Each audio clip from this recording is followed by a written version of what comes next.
preciso reagir, já não chega a dizer basta. E acredita, tu tens. Olá, bom dia. Estamos cá de novo para o trabalho do Demónio, Conselhos das Deusas. Este é um podcast que começou na semana passada por desafio da Filipa, que me pôs nesta situação de comentar juridicamente e psicologicamente as ofertas de emprego que as empresas colocam como primeiro trato com o colaborador, com o potencial candidato, e a análise cirúrgica destas ofertas e as ilegalidades que vão aparecendo nestas ofertas. Eu aceitei e então, todas as semanas estamos com esta rúbrica e primeiro a Filipa com o Trabalho do Demónio, depois eu com o Conselho das Deusas e reunimos para este podcast onde debatemos e falamos sobre o mercado de trabalho atual, sobre as violações que vão acontecendo e como é que as pessoas podem efetivamente negociar os seus direitos, porque hoje em dia é preciso negociá-los, parece que não são dados adquiridos, e como é que podem fazer melhor nos seus locais de trabalho, entidades empregadoras e colaboradores. E por isso cá estamos outra vez, hoje é sexta-feira, como dizem os brasileiros, sextou, e prestes a entrar em descanso, estamos a conversar sobre trabalho. Não importa, tudo bem. Filipa, cá estamos e pedia-te uma síntese do trabalho do demónio desta semana, que foram dois, na verdade, não é? Sim, sim, sim. Bom dia e obrigada. É um prazer estar a fazer isto contigo, Anabela.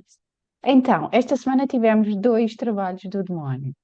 O primeiro estava um pouco mais focado nas questões nada éticas num formulário de inscrição do próprio trabalho. A descrição até estava bastante user-friendly, digamos assim.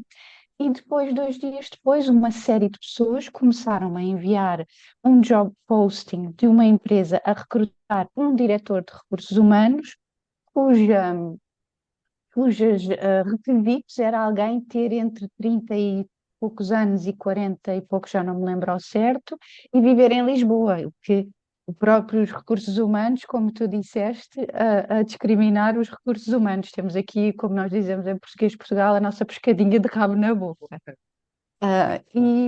E pronto, e a trazermos isso aqui para esta conversa e tentarmos perceber como é que é possível, ainda hoje, em pleno 2025, as empresas abertamente, publicamente, discriminarem relativamente à idade, localização e tantas outras coisas que nós vamos vendo, tanto nos job postings como nas questões, e algo que está presente no Código do Trabalho em vigor, não é?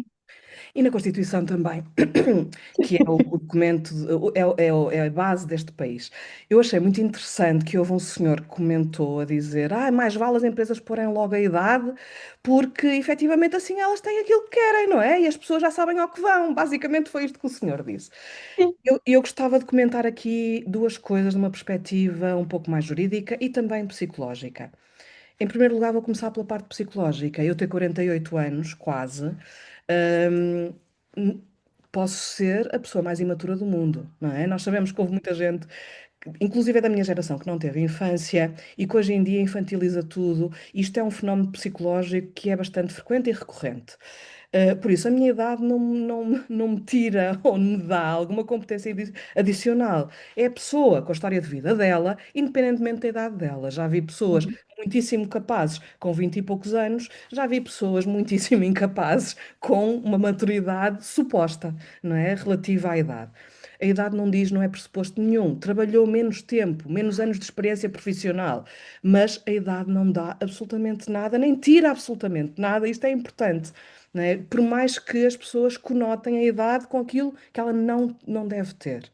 E isto é um fenómeno psicológico que nós fazemos muito e que devemos apartar-nos dele, não é? Porque quando nos apartamos destes enviesamentos, conhecemos a pessoa como ela é. E, portanto, só temos a ganhar no anúncio de emprego não colocarmos absolutamente nada em relação à idade. Pronto. Sim, porque é limitador, como falámos na semana passada, não é? Limita em termos de quem se inscreve, e era uma coisa que nós também falámos, que às vezes existe uma desinformação do lado do candidato, não é? E às vezes as pessoas veem aquilo e são qualificadas e como já sentem que vão ser discriminadas, nem se inscrevem, ou seja, é Quando um são contrassenso efetivamente a autêntico. melhor pessoa para a A posição. melhor proposição, exato, é dar um tiro no pé. É dar eu um tiro no diria. pé. E os recursos humanos só perdem com este tipo de discriminação. Apartam-se de ver pessoas que têm idade inferior a 35 anos e que já tiveram experiências incríveis, que são perfeitamente muitíssimo capazes, que têm experiências internacionais e, portanto, rejeitam todas as pessoas que estão abaixo ou acima da idade que determinaram, mas isto é profundamente ilegal. E gostava de passar para aqui, que é quando temos o Departamento de Recursos Humanos, que supostamente é o pulso da organização, porque não é? O Departamento de Recursos Humanos sabe tudo sobre a organização e sabe tudo fora dela, não é o Departamento Financeiro, é o Departamento de Recursos Humanos. Nós sabemos a vida das pessoas, sabemos se as pessoas precisam de adiantamento de salários, estão a passar fases difíceis da vida delas, se estão de baixa, se estão doentes, e sabemos o pulso da organização, se há orçamento para contratar, se não podemos contratar. E por isso sabemos os dois lados e somos ali a Suíça diplomática da organização. Se não é a Suíça diplomática da organização, se não é o pulso a ser o conselheiro da organização em termos jurídicos, de direito, de compliance legal, por aí, por aí abaixo. O resto da organização, não é? Por norma, os departamentos legais internos só estão nas grandes organizações, que são cerca de 1.200 em Portugal. A grande parte do tecido empresarial é pequenas e médias empresas, 99,9%, e, portanto, tem isto adjudicado a advogados. Ninguém vai chamar um advogado para fazer um anúncio de trabalho. Não é? Portanto, os mínimos Sim. têm que ter. E por isso, formação contínua e compliance legal é fundamental, não é? Para além das questões da dignidade. E aí passo para ti, porque acho que se tem que falar sobre isto. Eu queria só adicionar um ponto ao que tu referiste, Anabela, que é aí que também entra um pouco aquilo que eu faço dos RH fracionados. Porque, como tu disseste, 99,9% das empresas em Portugal são pequenas e médias empresas e muitas delas acabam por nem sequer ter departamento de recursos humanos. E isto acaba por ser uma consequência deste fenómeno. Nós vemos que, tendencialmente, a assistente administrativa é que acaba muitas vezes, a assistente ou o assistente administrativo é que acaba muitas vezes por fazer este tipo de trabalho. E as pessoas não sabem, e se no seu passado, na sua vida, viram aquilo, vão à internet, encontram não sei quantos posts iguais, fazem o seu Produzem. copy-paste. E, Claro. e depois acabam por ser, e em grandes empresas, que eu já tive a oportunidade de trabalhar em Portugal, e já me aconteceu, por vezes, estar em recursos humanos, mas o poder de decisão é mínimo, em que é-nos dada toda a responsabilidade. Nós somos os primeiros a dar a cara na entrada. Quando as coisas correm mal, somos os primeiros a dar a cara. Muitas vezes, com resiliência, fazemos advisory para que este tipo de coisas não aconteçam, mas quem tem o verdadeiro poder de decisão continua muitas vezes a insistir para que isto aconteça. E eu vivi isto na pele. Por isso Uhum. acho que era um ponto que eu gostava também Sem dúvida. de Sem dúvida. trazer aqui, E eu a culpa reforço que não morre é solteira. essas pessoas, por exemplo, a parte administrativa das empresas, é uma parte que lida com imensos processos. E essa parte administrativa da empresa nem sequer está a romantizar a falta de tempo. Não tem tempo mesmo. Não tem mesmo? Não Sim. tem. A questão é mesmo, olha, neste caso eu recomendaria a inteligência artificial, que por estes dias é mais humana do que muitas coisas do passado, usarem o chat GPT para uma ou outra aplicação para uma boa descrição de funções, para se colocar um anúncio de emprego. Porque ir reproduzir anúncios do passado vai dar erro. Vai dar erro, não é? As pessoas querem fazer um funil só para terem aquele perfil, mas era tão simples fazerem um funil, bastava pôr realmente a banda salarial. E aí o funil estava feito. Pronto, Sim, não era era logo o primeiro, publicidade, sabíamos logo o que é que vinha. não é? Pronto, aí nem era preciso Sim. pôr idade, bastava pôr a banda salarial e tinham já um funil para não analisar 4.000 candidaturas. Mas estes departamentos, de facto, têm excesso de trabalho, não romantizam, porque vai lá cair tudo.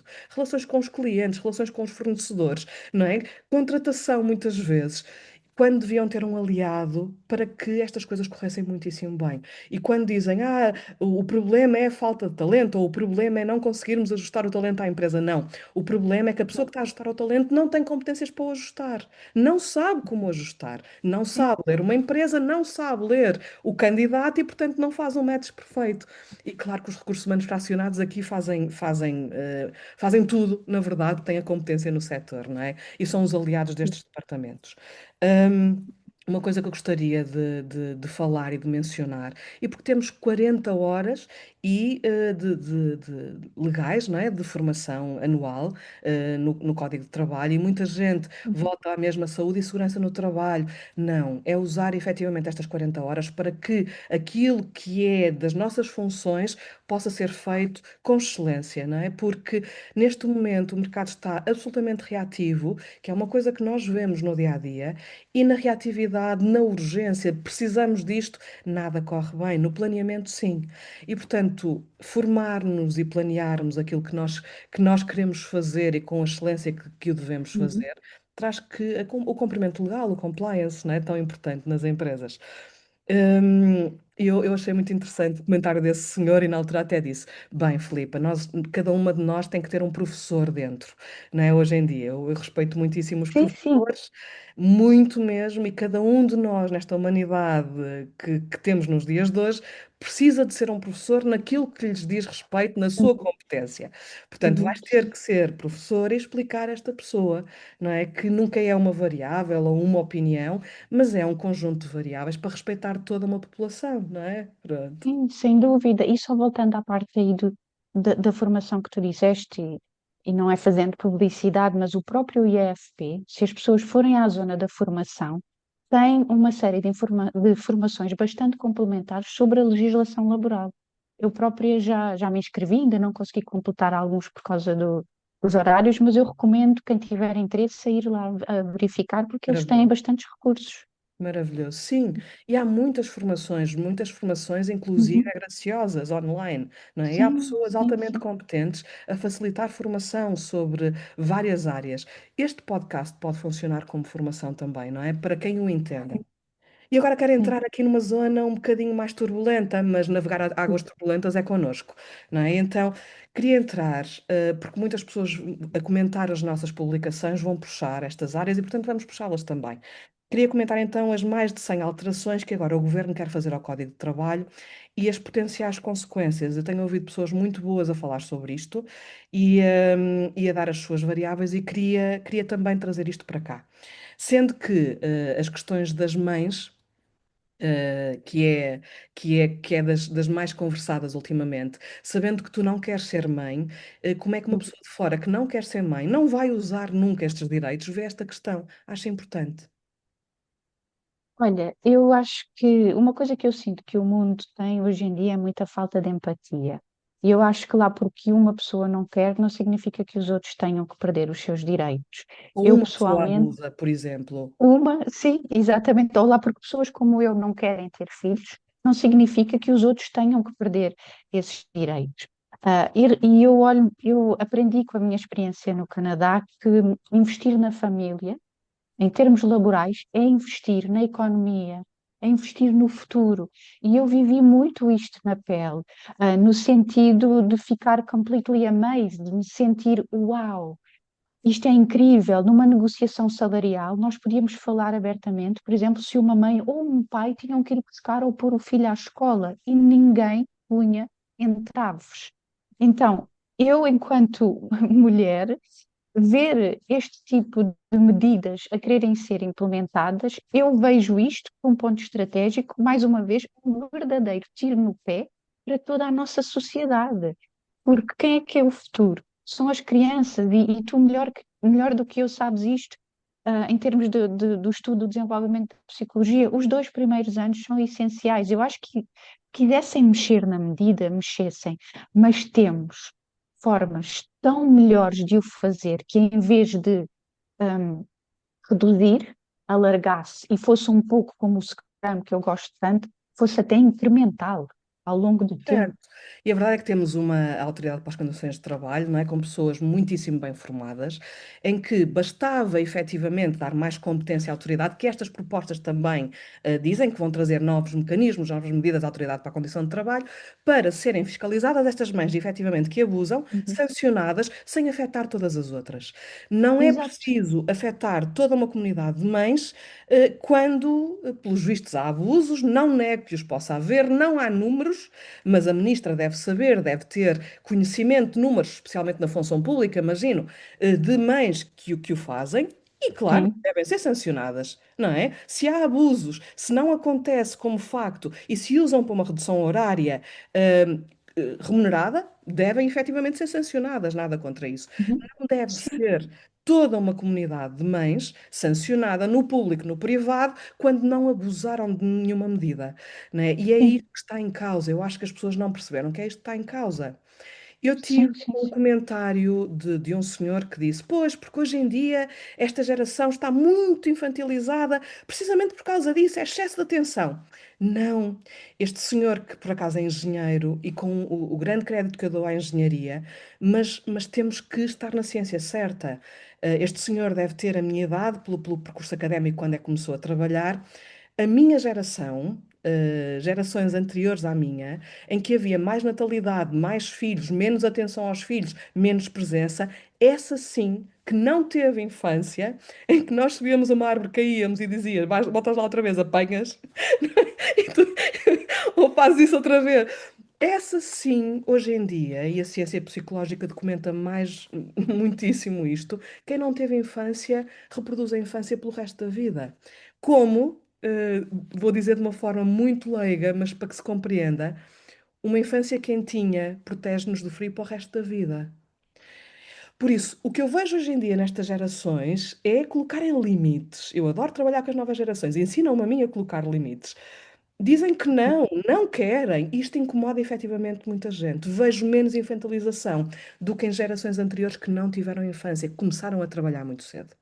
Começaram a trabalhar, 14, 15, 16 anos, não é? Começaram a trabalhar com estas idades até antes. E aí vejo uma privação da infância e, portanto, uma reprodução da infantilidade. Vejo em gerações mais velhas, não vejo tanto este fenómeno. E quando se generaliza, que eu vejo muita generalização, para as mães, este senhor a generalizar, não estamos a ser justos, nem éticos, nem leais. Porque pois, convivemos com pessoas que são assim, não podemos reproduzir ao resto de uma sociedade. Porque vemos um fenómeno e convivemos com ele, não quer dizer que tudo é assim. E hoje em dia há muito esta precipitação e precisamos ter muita cautela com ela. Muita sim, cautela, porque num partido político houve um fenómeno de pedofilia, não podemos achar que todo o partido é, porque não é? Ou porque houve um sim, fenómeno de corrupção, não podemos achar ou transpor isso para todo. Ou uma pessoa, porque cometeu um erro, aquela pessoa não é aquele erro, é aquela circunstância naquele momento, e não é. Não é para trás e não será para a frente. E nós fazemos isto. Eu chamo-lhe pena de morte. Não é? Cortei aquela pessoa da minha vida, aquela pessoa morreu para mim. Isto é pena de sim, morte. Cometeu um erro, morreu para mim. Isto é um risco muito grande para a evolução da sociedade e, sobretudo, para as nossas relações. Sabendo que falamos tanto de felicidade hoje em dia, e o que é que diz a Organização Mundial de Saúde e o que é que dizem as instituições? Que depende da qualidade das nossas relações. E se nós aplicamos penas de morte, acabaram-se as boas relações. Se nós não temos tolerância ao erro, à circunstância, acabaram-se as uhum, nossas relações, não é? sem dúvida. E mesmo pensando, vamos imaginar que até existiram esses abusos. Eu, quando ouvi isto, a primeira coisa que eu pensei foi: e o que é que levou esta mulher, ou estas mulheres nesta sociedade, a sentirem que tinham que abusar para conseguirem ter um espaço para estar mais perto dos seus filhos? Para Sim, mim, só o facto de se sentir a necessidade de ter este abuso já é um falhanço, entre aspas, da sociedade, não é? Porque sim. não está a Não acomodar. impede E o eu erro até da estava. mulher. Não impede o erro. Exatamente. Mas E temos não que lhe dá olhar para as ferramentas. condições. Temos que olhar para as condições sistémicas disto, sem dúvida. Exato. Puseste aí o Sei- dedo na ferida, sim. E eu depois até reparei que a TSF lançou uma notícia que era 23 casos de desrespeito por parte dos trabalhadores, do empregador registados pela AT. Mulheres continuam a ser pressionadas e intimidadas pelo patrão a abdicar da redução do horário. Ou seja, e mesmo quando a lei existe, ah, tendencialmente ainda existem empresas que querem que a mulher, ou o pai, ou não sei, não querendo aqui estar a fazer caixas, mas o progenitor tome conta, usufrua, digo, desta legislação, não é? Sim. Isto é um Outra pouco coisa que eu gostava de tocar, E a verdade é, quando nós estamos com uma posição política ou uma posição de autoridade, seja ela absoluta como a ministra, ou mesmo relativa a uma posição de liderança, e comunicamos isto desta forma, estamos a reproduzir preconceitos, porque temos influência pela posição que desempenhamos. E devemos abster disto, não é? E devemos incentivar o raciocínio sistémico e olhar para as coisas onde elas estão. Aconteceu naquele contexto, deve ser penalizado, sem dúvida. Não deve ser alastrado. Não devemos contaminar tudo o resto por exemplos que existem, muitos, tudo bem, que sejam sancionados, que não se transponham para o todo. Era isto. Queria falar também contigo, sobretudo porque vives em Lisboa, eu não vivo em Lisboa, não sinto tanto, mas vejo e compadeço-me sobre a alteração. A alteração que também é proposta pelo governo, em que a ministra diz que nem todos os colaboradores querem um contrato sem termo. E eu olho para isto e, como jurista, só posso lamentar, porque efetivamente nem todos os colaboradores querem um contrato sem termo, porque as empresas não o oferecem. E porque, sobretudo, agora o governo vai reforçar essa não oferta. Agora, isto tem condições sistémicas. Não há um contrato sem termo, um banco não vai emprestar para comprar uma casa. Portanto, isto vai alimentar uma crise ainda maior no arrendamento e na habitação, especialmente nos grandes centros, não é? Por isso, como é que tu vês este tipo de afirmações, e que eu acho uma alarvidade, peço desculpa, mas isso. E como é que vês, não é, que já há abuso de modelos de contratação, de recibo verde, não é, de avença para ficcionar contratos de trabalho, não é? Com direção, a trabalhar com os meios da empresa, com horário de trabalho, tudo e a recibo verde. E agora uma ministra que vem dizer: não, não, isto a termo resolve-se muito melhor, porque nem toda a gente quer um contrato sem termo. E a falta de dignidade que isto tem em comunicação política e depois na vida das pessoas. Olha, eu vou ser bastante direta, que, que é uma coisa que me define. Eu acho que é pura ignorância. É pura ignorância e é de quem não está realmente dentro do mercado de trabalho. E para mim isto é confundir-se flexibilidade, que é o que as pessoas nos dias de hoje procuram com o trabalho remoto, e a tal ótica da gig economy, dos side jobs, etc., com flexibilidade em termos contratuais. São tipo conceitos que estão completamente confusos. Uma coisa não tem nada a ver com a outra. Um, eu já trabalhei em outsourcing, ou body shopping, como lhe queiram chamar, e existe muito aquilo que nós chamamos os falsos recibos verdes. E estas pessoas acomodam-se e aceitam porque lhes é mostrado no horizonte que passado X tempo podem ser internalizados, etc. As pessoas não é que não querem um A contrato, chamada as pessoas cenourinha. é uma cenourinha, exatamente. As pessoas querem um contrato desde o início. E já que também o tema da imigração também está aí, e eu própria já fui imigrante, uma pessoa quando muda de país vem à procura de melhores condições. Não é para chegar e entrar no rol de abusos que já continuam a passar dentro da própria sociedade. Por isso, no meu humilde ponto de vista, a leva de imigração que vem para Portugal ainda é um reforço de que as pessoas querem sim um contrato, porque estão a fazer um esforço para vir para um país diferente, para investir e vêm à procura de uma segurança que não estão a encontrar onde estavam anteriormente, fosse o seu país ou fosse outro, não é? O seu país de origem ou whatever.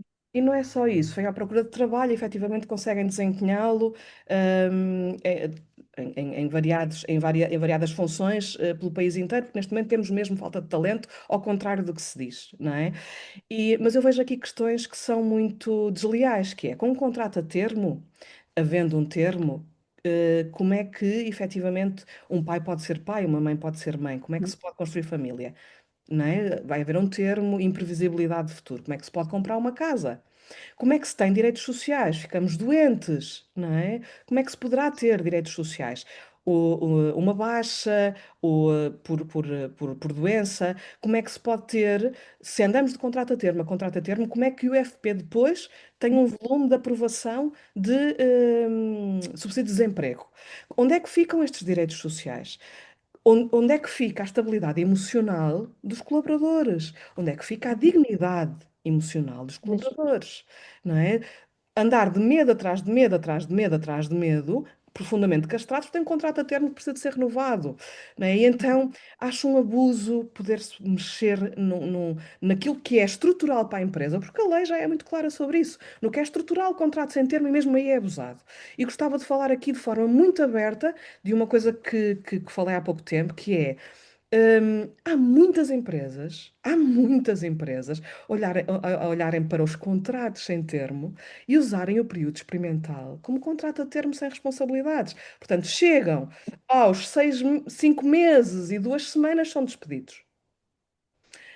Chegam porque agora alargamos o período experimental e é usado até esse alargamento, que é muito específico e deve ser fundamentado, é usado de forma abusiva. Portanto, chega-se aos 7 meses e 2 semanas, a pessoa é despedida.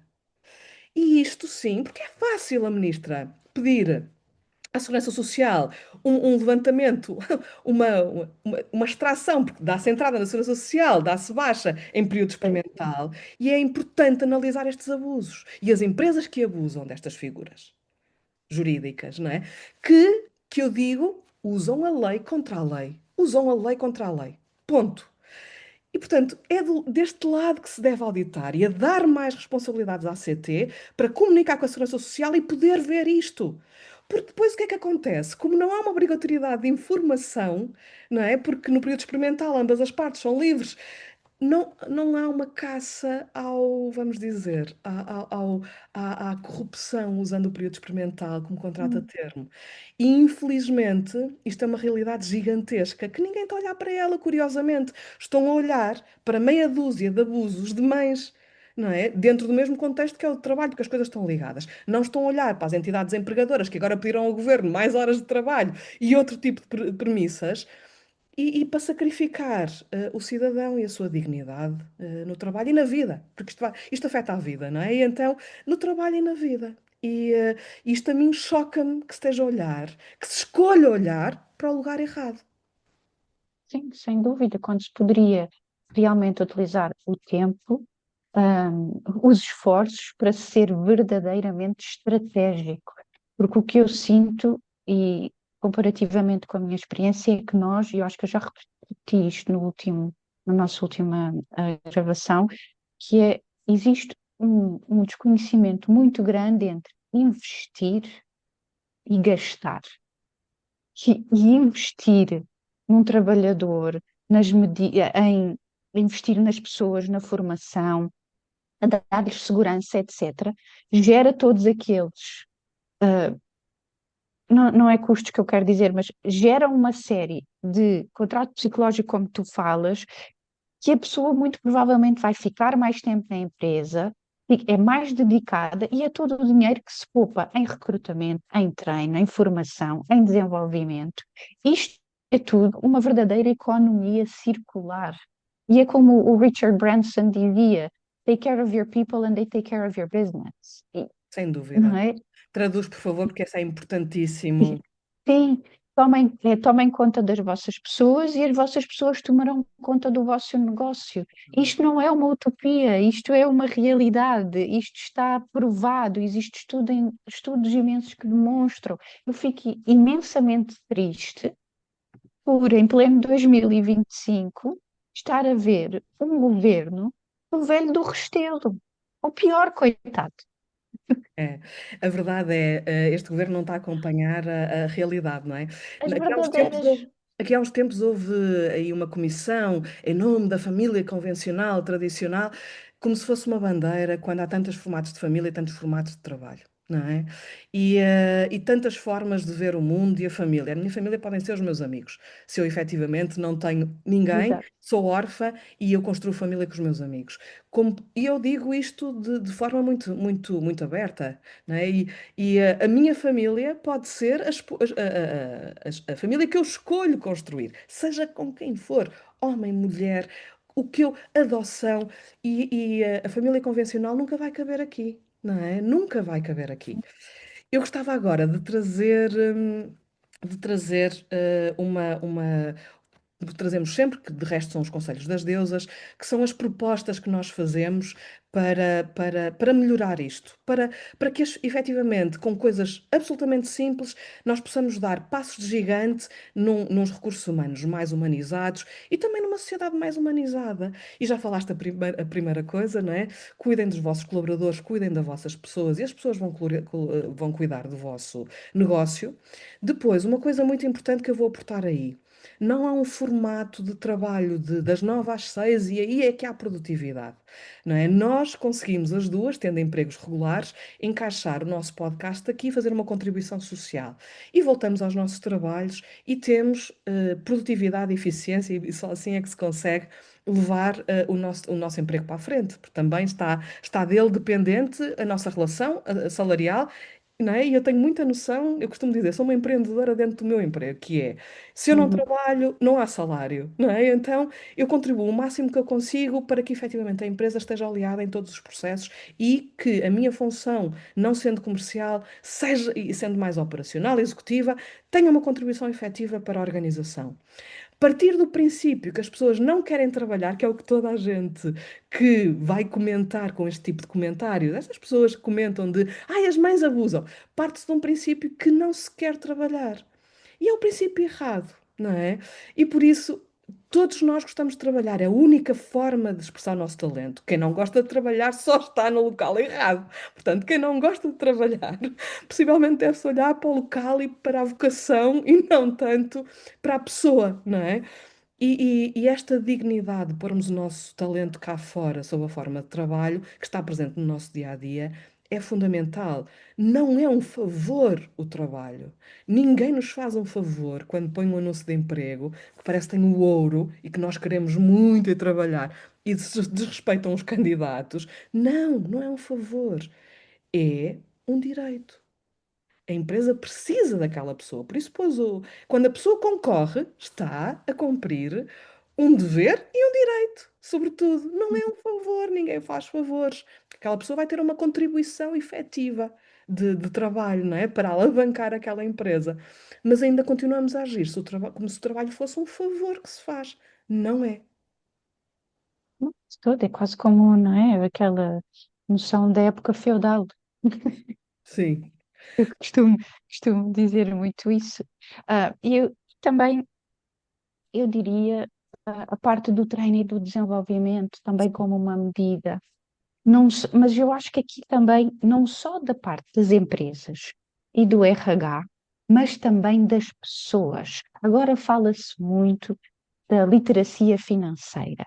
Adicionem à prática também a literacia jurídica, do regular Joe, do vizinho da porta ao lado, não é? As em- Se tivermos todos mais informados, muitas vezes eu acredito que, como nós falámos, nas PMEs, empresas que têm pequenos recursos, eu acredito piamente que não é toda a gente que faz estas coisas com maldade. Muitas vezes é a própria desinformação, desconhecimento.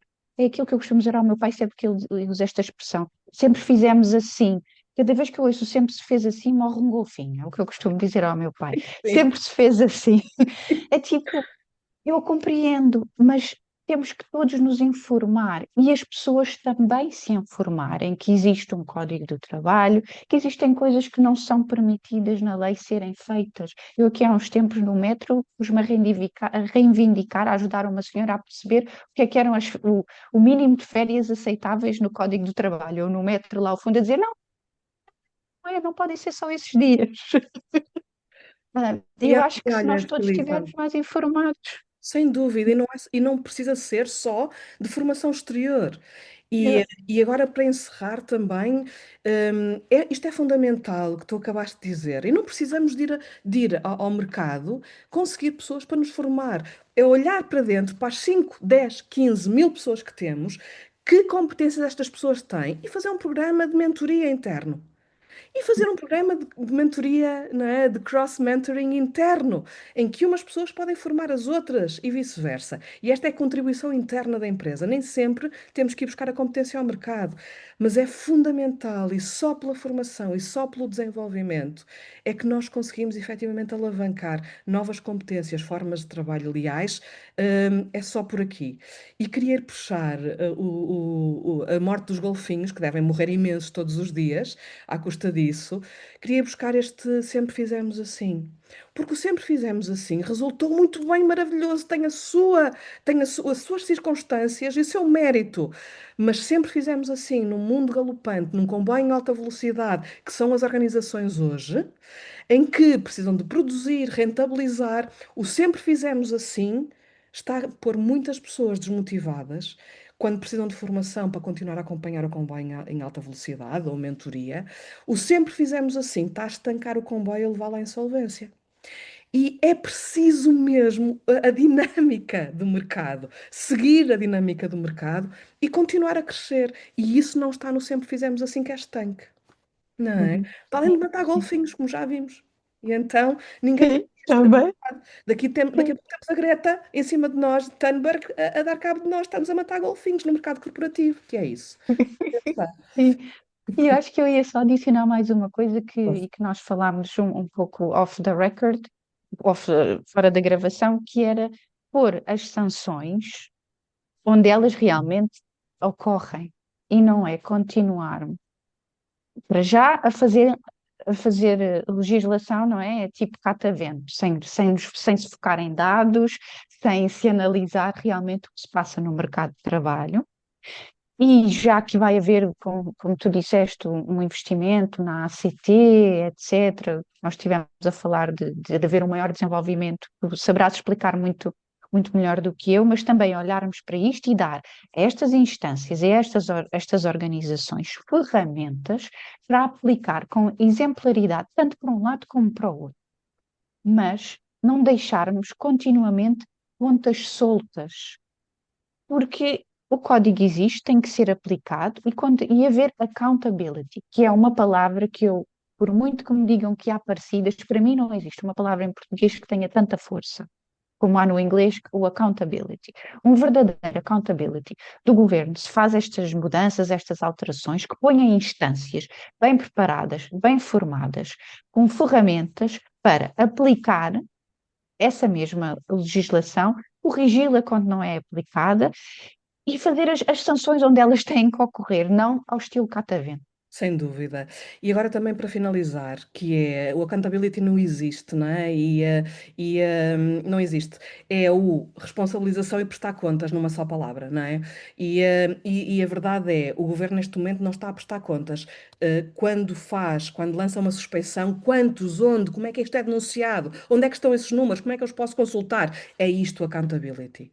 Portanto, quando a ministra, ou qualquer ministro fala efetivamente, como tu dizes, à luz do vento, porque não há números específicos, não há números específicos.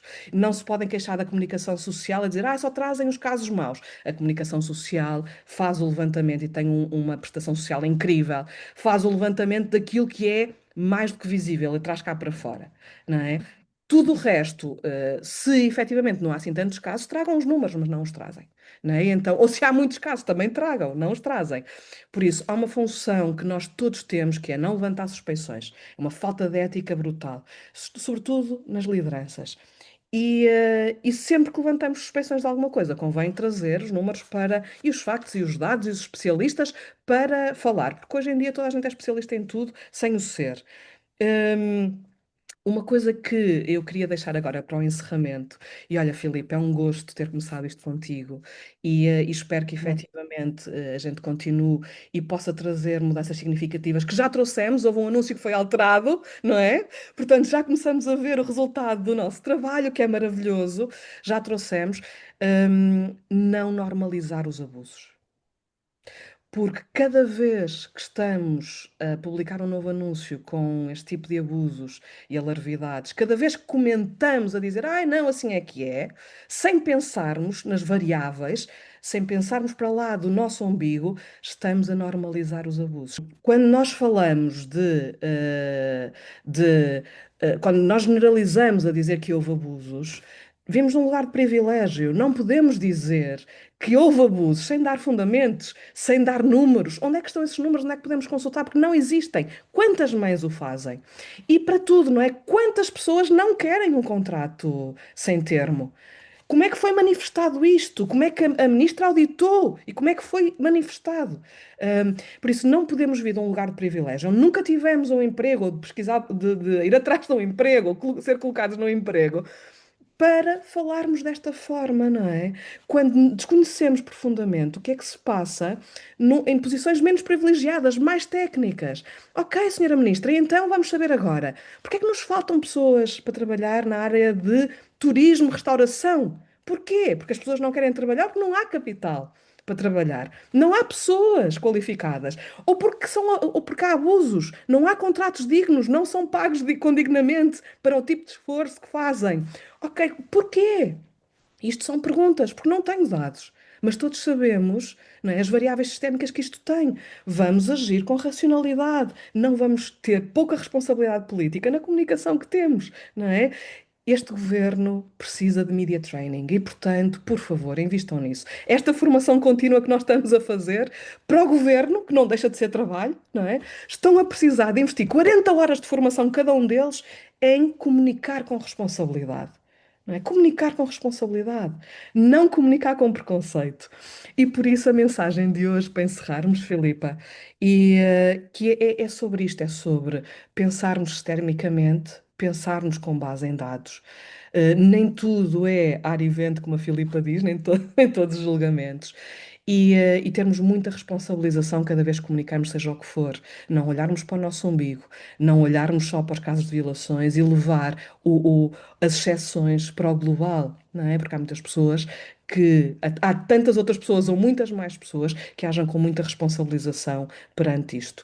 Não cedermos ao medo, e nisto tu vais ter uma palavra a dizer, não cedermos ao medo. Não é? De eu vou perder o meu emprego. Eu tive uma mensagem de uma senhora que disse: eu gostava de comentar o seu post, mas não vou comentar porque eu tenho medo. Porque estou neste momento à procura de emprego e pode-me penalizar numa entrevista. Este estigma, este preconceito é que não pode existir. É fundamental que não exista. Que as pessoas sejam livres para se expressarem. Deve ser sancionado o abuso, não tenho dúvidas absolutamente nenhumas disso. Não é? Agora, não deve Aos dois lados. exatamente, não devem as pessoas cumpridoras, ou como diz o povo, pagar o justo pelo pecador. E esta questão do medo, que é altamente castradora, está-nos a pôr em situações muito desleais. E Filipa, tu falas muito nisto e, por favor, encerra agora o podcast com esta questão. Sim, eu costumo dizer que uma das coisas que me fez, que eu ganhei com o meu processo de imigração e de regresso a Portugal foi exatamente isso, foi deixar de viver no medo, porque eu aprendi mais do que viver, atrás da ansiedade e com o anseio de como as coisas vão acontecer, eu procuro munir o meu próprio toolkit, a minha pequena, caixinha de ferramentas, com ferramentas que me ajudam, acima de tudo, a lidar com as situações. E muitas vezes isso é formação, como estávamos aqui a falar, e não tínhamos medo de falar. E eu até uma vez criei com os amigos, é o que me fez também criar os trabalhos do demónio, foi a ideia do fear up, que é, se usam o medo constantemente para as pessoas de cima para baixo, nós, hoje em dia, com a internet e com as redes sociais e com alguma da exposição que se tem dado à partilha de alguns destes casos de abuso, que têm acontecido pelo mundo todo, e vemos no LinkedIn pessoas que não são despedidas incorretamente, etc., e que vão lá partilhar, acaba por gerar uma coisa que eu chamo que é o fear up. Conseguimos incutir um pouco desse medo de volta, tipo, dar a provar do seu próprio veneno. E eu acredito que tenho pena que seja assim, não gosto que seja assim, mas se isto vai gerar resultados, olhem, que assim seja. Podemos todos, as empresas, deixarem de ter medo de contratar e de apostar nas pessoas. Por isso é que nós vemos muitas vezes, quando o português acaba por sair e vai para outros países, cresce, desenvolve-se. Porquê? Porque nós às vezes não estão constantemente a trabalhar nas bases da pirâmide de Maslow, que eu sinto que acontecem constantemente no mercado de português. Tristemente, não em todo o lado, não Sem são dúvida. todas as empresas, não são todas as pessoas. Há bons trabalhadores, há maus trabalhadores, há bons empregadores, há maus empregadores. Não estou a generalizar. Estou a dizer que tende a acontecer e deixemos de ter medo de falar e deixemos de ter medo de ser justos, como tu disseste. Esteja na moda sermos éticos, que esteja na moda, não é? Sim. Seguirmos o código do trabalho, apostar nas pessoas, e eu acho que no futuro poderá ser tudo bastante melhor. Sem dúvida. Obrigada e Obrigada. pelo teu tempo também, Filipe. Obrigada por estarem desse lado. Estes são os trabalhos do demónio, os conselhos das deusas. Vamos estar aqui semanalmente, a trazer a nossa visão especializada. E aqui, mais uma vez, eu gostava de deixar outra vez esse disclaimer: cada vez que nós dizemos eu acho, é um eu acho, no meu caso com 25 anos de carreira, no caso da Filipa quase 20, de trabalho e investigação contínua em recursos humanos, de observação direta e de muita informação e muitos dados. O nosso eu acho não é empírico, não é uma construção, porque achamos que sim. O nosso eu acho é uma opinião especializada, vamos lhe pôr um outro nome, é um advisor especializado. E, portanto, se pudermos contribuir com a nossa visão, em que não estamos efetivamente a dar normas que possam, ou indicações que possam ser um custo gigantesco para a empresa, estamos a dar indicações simples, fáceis de implementar e que basta vontade para que elas existam e basta informação para que elas existam. E há sempre tempo no caminho para casa, já que o trabalho remoto vai deixar de existir, não é? Pelos vistos, há sempre tempo no caminho para casa para ouvir este podcast e começar a implementar. Filipe, eu vi a tua expressão para o outro episódio, É para o para outro, fica episódio. para outro Fica para o episódio. outro. Há sempre tempo de nos querermos informar e de ouvirmos pessoas que são especializadas nas suas áreas e que triangulam as suas ciências e que nos põem ao dispor, as suas especializações, e há sempre tempo de querermos mudar e querermos evoluir.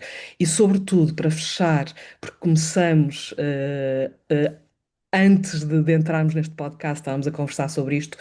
Lembrar que, para além do nosso talento individual e das nossas competências individuais, nós fazemos parte de uma comunidade, nós fazemos parte de uma sociedade. Nós, sem relação, não somos ninguém. E, portanto, muito para além daquilo que temos vontade de fazer, ou que nos dá na real gana, ou que nós achamos, há variáveis sistémicas de convivência em que não seremos ninguém sem esta convivência. Essa doutora Ministra do Trabalho não será ninguém sem esta convivência também. E, portanto, tem responsabilização sobre isso, como nós também. Esta é a nossa contribuição social e que todos e todas possamos ter esta contribuição para que todos e todas possamos crescer, não é? Em relação. E é esta mensagem que também queremos deixar aqui hoje. Boa informação, boa relação, boas relações. Obrigada por estar aí. E os Nada. trabalhos de demónio chegam para a semana outra vez, porque isto não paramos por ser agosto. Portanto, estamos cá para a semana. Obrigada. Obrigada. Yeah, yeah, yeah. É preciso reagir, já não chega a dizer basta. E acredita, tu tens